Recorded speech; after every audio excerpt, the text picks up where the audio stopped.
dan Bapa dan Putra dan Roh Kudus. Amin. Allah yang penuh kasih, kami Kau panggil untuk mewartakan Kristus kemanapun kami berada. Justru ketika kami sedang mengalami penderitaan, mengalami kesulitan, mengalami derita, mengalami masalah. Untuk kami ya Tuhan, supaya kami berani dan belajar untuk terus menjadikan Engkau pusat dari segala sesuatu. Terpujilah namamu kini dan sepanjang segala masa. Amin. Saudara, hidup itu berpedang seperti pedang bermata dua. Ada positif, ada negatif. Ada baik dan buruk. Ada jahat dan kebaikan. Ada malam, ada terang. Ada sisi gelap dan sisi terang. Begitulah kehidupan yang Tuhan berikan kepada kita. Dan kita tidak bisa memilih salah satu atau salah dua.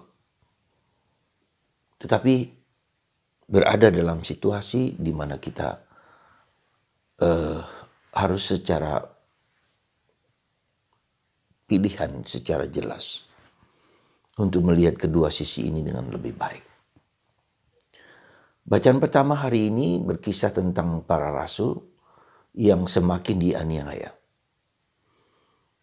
Dan semakin dianiaya, Stefanus dibunuh, maka mereka semakin pergi mewartakan kabar gembira kepada segala bangsa, ke Antioquia, kemana saja. Justru penderitaan, justru salib itulah yang membawa mereka mewartakan Kristus, menyebar. Dan itulah misteri kehidupan. Justru ketika ditekan, ketika ditindas, ketika dibunuh, justru semakin melebar. Penganiayaan adalah sesuatu yang tidak menarik, tidak menyenangkan, membuat orang menjadi uncomfortable, menjadi tidak nyaman, tidak enak, tapi justru itu yang mewartakan Kristus kepada orang-orang di sekitarnya. Demikian juga dengan hidup kita. Seringkali Tuhan memberikan kepada kita misalnya pandemi ini. Misalnya digital yang sedang kita hadapi ini. Mengalami kegoncangan-kegoncangan. Mengalami ketidakpastian, mengalami kekacauan. Mengalami disruption. Yang dulu menyenangkan, menjadi enak, menjadi tidak enak. Dan itu memang Tuhan sering berikan kepada kita lewat masalah, lewat penderitaan, lewat salib, lewat situasi apapun juga. Sehingga kita diajak berpikir, merenungkan, menghadapi masalah demi masalah, bersandar kepada Tuhan atau tidak, kita kuat atau tidak pada saat seperti itu. Itulah yang memang harus terjadi dalam hidup kita. Kita bisa saja jatuh kepada hal yang negatif. Bisa saja, pasti kebanyakan kita juga mengalami itu. Kita marah, kita kecewa, kita benci, kita dendam. Betul. Tetapi di sisi lain kita bisa melihat, jadi harus bukan hanya yang positif saja, tapi juga yang negatif bersama-sama. Menyatu. Ya, menyatu. Dua hal ini. Positif, negatif menjadi satu bagian dari keseluruhan hidup kita. Dan itu menjadi suatu yang real, suatu yang nyata, suatu yang tidak bisa dihindarkan. Memang demikianlah kita. Kita bukan hanya segala sesuatu positif juga. Di dalam kepositifan hidup kita, dalam kebaikan hidup kita, ada yang kurang, lemah, rapuh. Nah, disitulah saudaraku terkasih, kita diajak untuk sekali lagi menjadi realistis. Sekali lagi bukan hanya positif, tapi realistis. Ya. Realistis artinya melihat sisi positif, sisi negatif. Melihat keindahan, tapi juga melihat kejahatan. Melihat kecantikan, tapi melihat keburukan juga. Menjadi sangat real, konkret.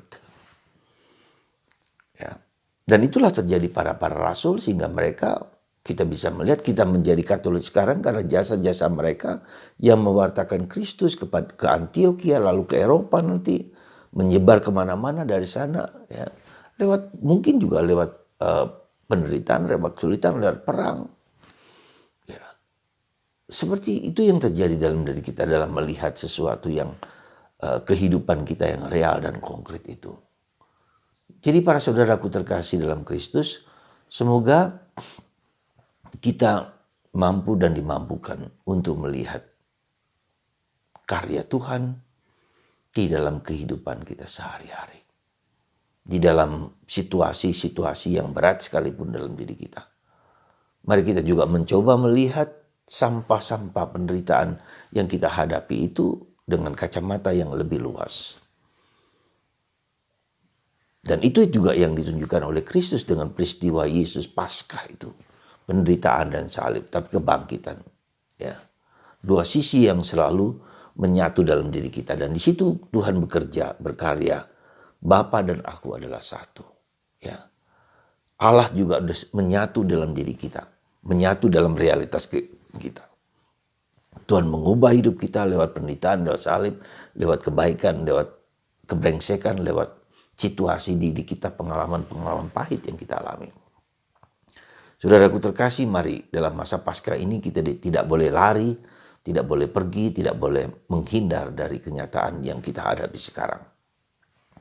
Hadapilah penderitaan ini dengan berpegang pada Yesus, tapi juga kita menghadapinya ya tidak lari, tetapi sungguh-sungguh memahami, mengerti apa yang menjadi kehendak Tuhan di dalam hal yang sedang kita hadapi itu.